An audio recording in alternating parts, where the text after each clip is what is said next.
हरियाणा में चुनाव प्रचार एक नई ऊंचाई तक पहुंची है। जनता के सामने भारतीय जनता पार्टी लाडो लक्ष्मी योजना से 26 फसलों में MSP देने की दायित्व से अनेक कल्याणकारी कामों को बिना खर्ची बिना पर्ची लाखों नए नियुक्ति करवाने से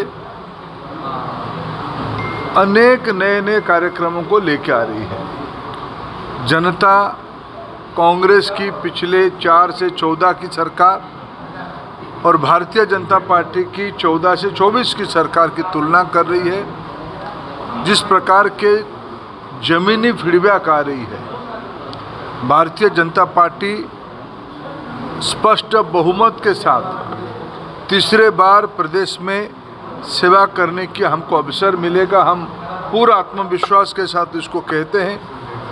प्रतिपक्ष के पास कोई मुद्दा नहीं है, प्रतिपक्ष हताश है।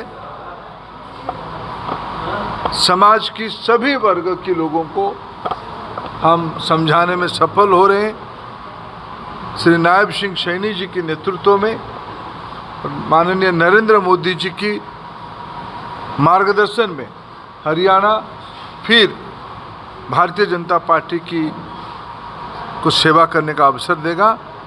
मैं प्रदेश की लगभग 50 से ज़्यादा विधानसभा हलके में खुद जाके आया हूँ। मैं ज़मीनी स्तर की कार्यकर्ता और समाज की लोगों को भी मिल रहा हूँ।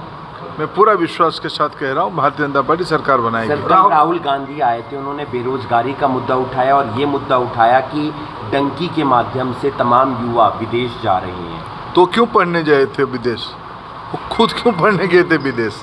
तो उनको भारत के प्रति इतना लगाव था तो भारत से बाहर जाके भारत को गाली देने वाले में श्री राहुल गांधी है। वो अमेरिका में जाके कहते हैं हम सत्ता में आने के बाद आरक्षण को बंद कर देंगे। बाकी रहा बेरोजगारी के मामले में, अभी जो राष्ट्रीय स्तर पर आंकड़े आए हैं उसमें बेरोजगारी की संख्या सर्वभारतीय स्तर पे सबसे नीचे स्थान पे है।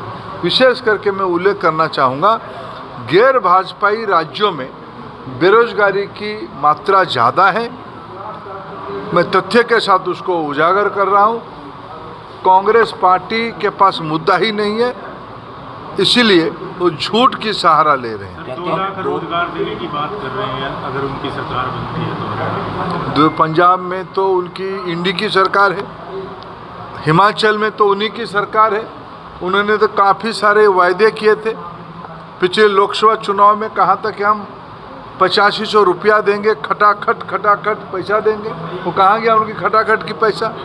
जहाँ उन्होंने हिमाचल जैसे राज्यों में लोगों को सब कुछ देने का वायदा करके आए थे, पड़ोस की राज्य सब उसको लोग अनुभव कर रहे हैं। झूठ की दूसरे नाम कांग्रेस पार्टी है। भूपेंद्र सिंह हुड्डा कह रहे हैं कि अपना 10 साल का कार्यकाल में क्या काम करें वो बताएं। हम एक ही काम किए हैं, इसलिए उनकी पिछले काल आए थे राहुल गांधी जी, असंध आए थे।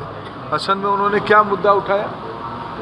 असंध की उनकी विधायक की जो प्रत्याशी, उन्होंने क्या मुद्दे पे चुनाव लड़ा कि हम पहले नौकरी खर्ची पर्ची में नौकरी देंगे। हम तो कहते हैं बिना खर्ची पर्ची के हम नौकरी देंगे। ये काम हमने किया है, लाखों नौजवानों को रोजगार दिए हैं। वो मुद्दा उठाते हैं कि हम खर्ची पर्ची के साथ नौकरी देंगे, पहले अपना पेट भरेंगे, अपनों की पेट भरेंगे, तब जाकर हरियाणा के नौजवानों की बात सोचेंगे। ये लोग हमको प्रश्न पूछेंगे। सर, उन्होंने ये भी कहा है कि भाई बिना अपना धोखेधारी के कहीं ना कहीं राजनीति जो है वो संभव नहीं है। बिना घोटालों काफी पुराना बयान है उनका। बिना घोटालों के सरकार नहीं चल सकती, उन्होंने ऐसे ही बोला। देखो, जिन लोगों ने हरियाणा की भविष्य को बिक्री किया है, जिन लोगों ने नौजवानों की भविष्य को अंधकार में डाला है, जिन्होंने हरियाणा के किसानों की जमीन को जबरन ले लिया है, यह सरकार क्या कहेगी? कैसे सरकार चलाएंगे? भ्रष्टाचारियों की सरकार है, एक परिवारवादियों की सरकार है।